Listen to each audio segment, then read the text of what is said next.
Tons and tons of new fun and remixed ideas were announced today for Super Smash Bros. Ultimate. The Direct was impressive, it was awesome, and it was really hard to pick our favorite elements. But we've managed to do just that, and here we bring our 5 favorite new features / reveals from today's Smash Bros. Presentation. Gabe, I'm going to let you kick things off with number 5, a chargeable Final Smash meter. Yes, this brings Super Smash Bros. Kind of into the realm of what other fighters already do, where your Ultimate or Super, or in this case your Final Smash, just charges up as you play in order so that you use it more often. Sakurai did make sure to note that this is going to be a little bit weaker than if you got it by more traditional means, but it's going to lead to way flashier battles, and I think that's pretty cool. It's going to be a fun party mode. Maybe this isn't how you're going to want to play all the time. I'm sure competitively online, this might not be the preferred way, but I love that it's in there, and I can't wait to just smash all over the place.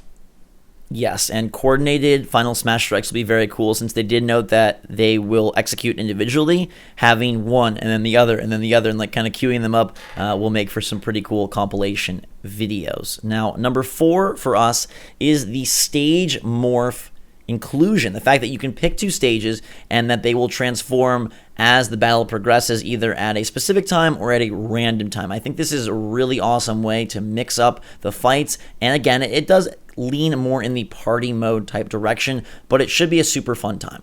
Yeah, I hope that this is implemented online as well. I actually have that conflict a lot, right? Where, like, I think of a couple of stages that I want and I can't quite, like, select one. Now I don't gotta worry about it, Zach, because the stage will, like, morph in the middle of the battle and we can have the best of both worlds. You can have a more traditional stage where, like, hey, true skill is what's gonna get you to win, and you can also have a stage that has all types of hazards and it's, like, super wacky. It'll be a nice mix-up.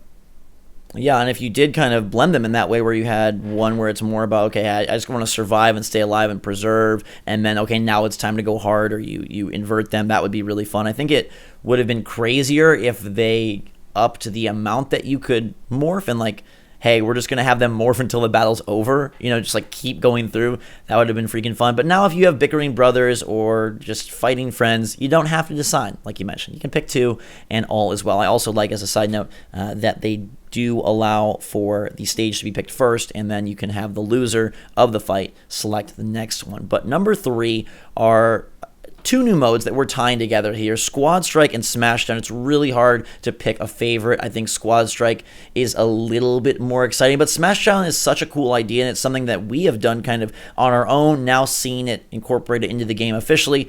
Freaking fantastic. Yeah, even when we play like ARMS or Mario Tennis, like you and I have done that, like in the same room where, you'll pick a character and I say, okay, let's run it back. Now we've got to pick different characters. That's like it's a nostalgic way to do things. And Squad Strike is just really cool. You can either do it solo and you play as all the characters, or you can have a rotating cast where you have, 5 different characters that you're fighting as, and you're gonna see who the last one standing is. That's so genius, in my opinion. I always wanted more modes in Smash because there had to be more than just like stock and like time stuff this time, and I'm glad that they came through with this. Absolutely, and it's not quite like a character swap and switch mode a la other fighters, but I feel this is the best way to incorporate it while maintaining Smash Bros. Integrity. It's going to be so fun, and I like, frankly, those 2 announcements right there, Squad Strike and Smashdown, like, that's a huge deal. I love that they emphasize variety here. I love that they emphasize new, and that they really are trying to remix and bring Smash Brothers into 2018 and incorporate these new ideas / features that will increase the amount of fun you can have in totally new ways.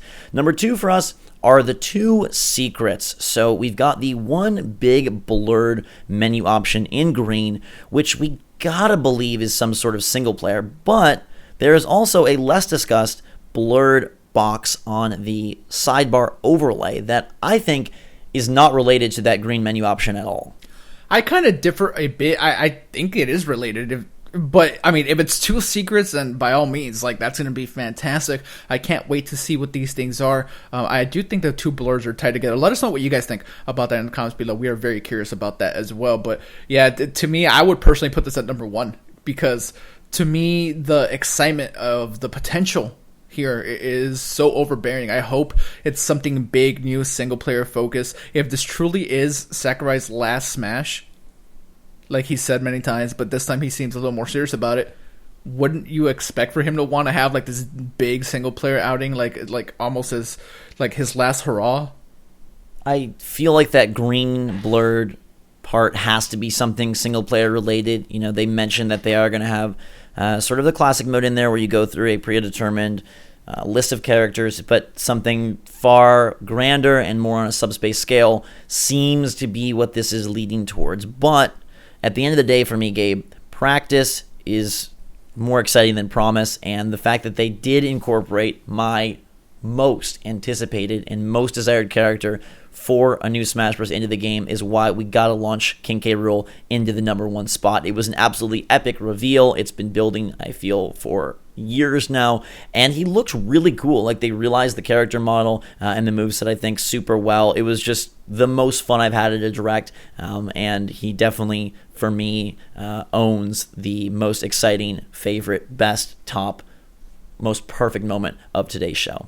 I definitely don't have the fondness for King K that you do, and a lot of other people seem to as well. Like, people are losing it online about the King K. Rool announcement, but I'm very happy for everybody that's really into him. I'm so try him. Like, I'm always excited for new characters, regardless. I love the prospect of having a new favorite, no matter who it may be. But yes, King K. Rool finally in the game. I feel like that's one of the things people have wanted for so long. I know how hard you love King K. Rool, so I'm glad you have him. Absolutely. So, Chargeable Final Smash, Stage Morphing, Squad Strike, and Smashdown. The secrets, which I still think are different, because that side overlay, Gabe, it's more like options, it's more selection, whereas the menu blur is mode related. So I feel like they've got to be different. Even if the side one is something as simple as, like, I don't know, some amiibo type thing going on over there.